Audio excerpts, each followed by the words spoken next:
What's up, guys? So we got a question from Jay, who is a 4-stripe blue belt, and he says a lot of times, after class, a lot of the white belts will pull him to the side and ask him questions, and tips and things like that.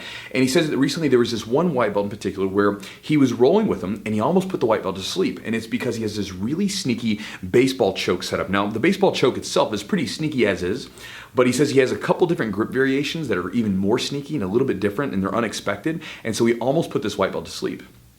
After the rolling session, the white belt gets up and says, dude, what was that, right? What was that choke he just did? So Jay shows him. He shows him the different variations that he's using, and he gives this technique to the white belt. And the white belt loves it.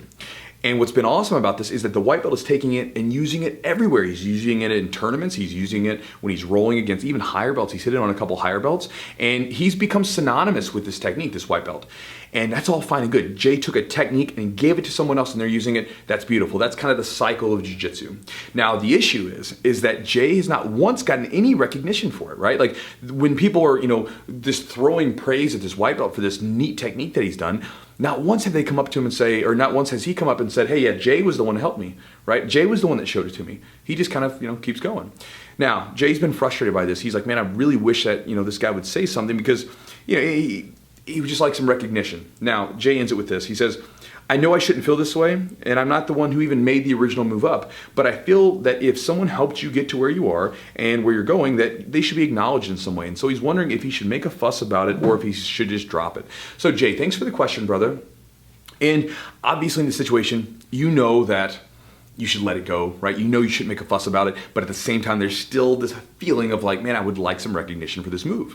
And I get that because when I was a younger coach years ago, when I was first getting into this, I wanted to, it was validation, I guess it was, right? I wanted to be validated as a coach when I was showing people things.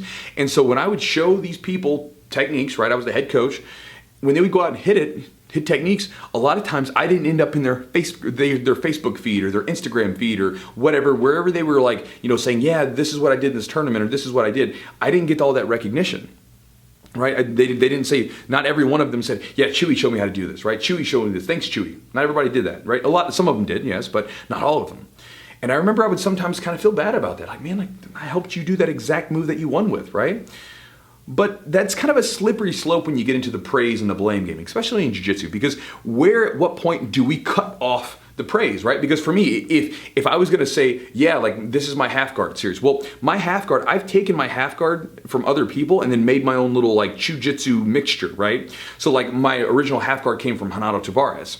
He was the one that really showed me and gave me a foundational element to the original half guard that I played. So if I, like, for instance, I'm working on a half guard series now, do I have to like go back and say, Renato, thanks Renato, right? Every single time I do a move, right? No, because Renato showed that technique and he's not asking for a return. Now I give it to him, from time to time just because, but again, you can't throw that out there and ask for it. It's like being a friend, right? And giving someone, like they're in a really bad spot and they need $20. Cool, here's $20. And then you come back around asking for the money. You can't do that, right? If you're gonna be a friend and you're gonna give, just give and don't expect anything in return. And as you take a teaching or coaching role, and this is in a situation like this, you're taking a teaching role because you're taking these white belts that don't know much and you're sharing information with them.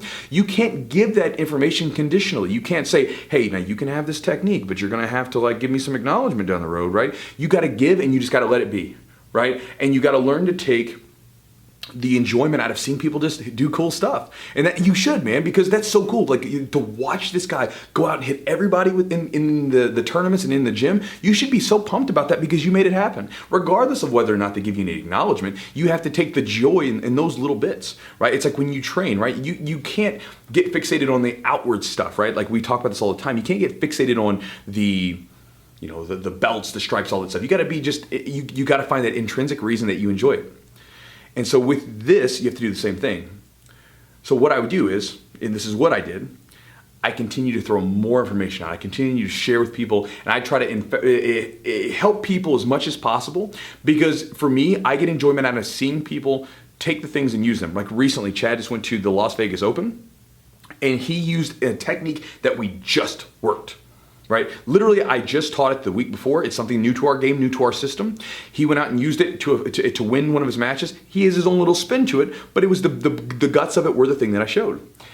I was so stoked. I told the guys, I was like, yeah, that technique we were working on, but I'm not going to get on Facebook and say, by the way, guys, check out this technique that I showed Chad. Or I'm not expecting Chad to get online and say, yeah, Chewy showed me how to do this exact move. I mean, because again, at that point, we've shown each other so much stuff. It's just the way it is, right?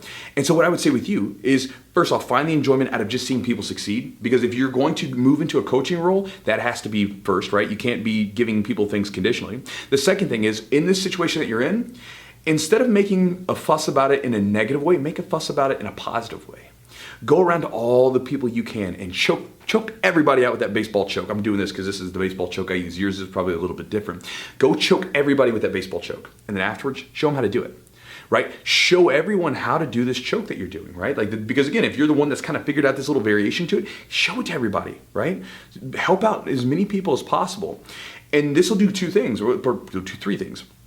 One, it'll make this situation a much more positive one because you're going to put that negative energy that you have right now, and instead of focusing on that silly stuff about waiting for acknowledgement, go help out more people, right? Go help more people and see them succeed. That's a better thing. Second thing is, it's going to make your game better because you're going to have to teach this technique to more and more people, and different people are going to require different explanations and different detailed breakdowns, and this will expand your knowledge of this particular technique.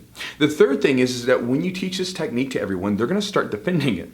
Like when I teach some of the techniques that I'm working on, my guys will start defending it, and then I have to become more creative to hit it. And so this makes it better because then I have to find new ways to get this to this same technique. And so by showing everyone this technique, you're then going to be able to you're going to be forced to expand on this technique and find new ways to get there, new ways to execute it. And I think that would be a beautiful way to make your technique better, to help other people with the technique, and to share that information with more people, and to turn this from a negative into a positive. So, brother, that would be what I would say. Again, I've experienced it before. I've experienced that want to be acknowledged, but at the same time, you just got to find a love for making other people successful. And when the acknowledgement comes, love it, enjoy it. I know I do. I love when I hear something positive from someone, or when I hear that something I've done or said has been helpful, but I don't expect it.